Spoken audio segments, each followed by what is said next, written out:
Eu estava conversando por aqui, falando um pouquinho sobre metabolismo, né? Sobre a CAN, anestésicos gerais e inalatórios, que foi um dos temas que surgiu, falando, porque filhotes a CAN é maior? E abri uma caixinha de pergunta, como no store, que eu vou pôr na sequência aqui. Eu vou te responder com uma pergunta: por que será que a CAN dos anestésicos gerais e inalatórios é mais alta também nos pequenos roedores, nas aves, em animais muito pequenos? Diz aqui para mim na caixinha por que vocês acham.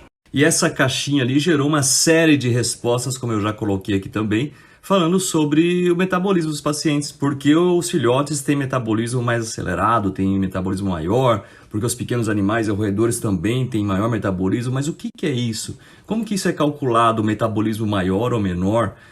Vocês já ouviram falar em taxa metabólica?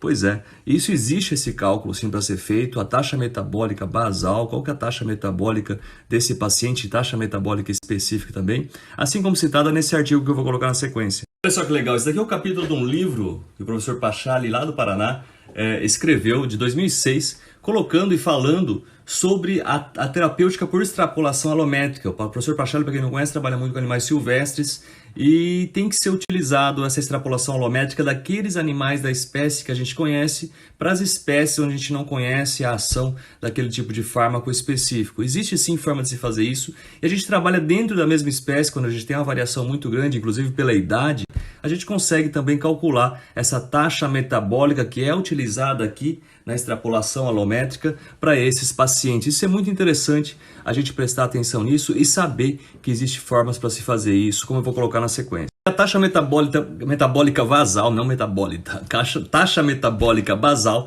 é dada pela multiplicação dessa variável K, que é diferente pelas espécies que eu estou colocando aqui, ó. Existem vários grupos de animais onde tem o K diferente, que é dado, então esse K vai ser utilizado na multiplicação pela massa ou pelo peso que a gente olha desse paciente, elevado a 0,75. Parece complicado, mas não é não. Então a taxa metabólica basal é dado por K vezes M elevado a 0,75. Essa é a taxa metabólica basal do paciente que a gente está trabalhando nas determinadas espécies. Dessa forma a gente sabe a ação, né, daquele paciente que a gente conhece, a ação daquele fármaco, quando a gente tem que transpor essa medida ou esse dado para outras espécies ou para outros pacientes que têm uma taxa metabólica diferente.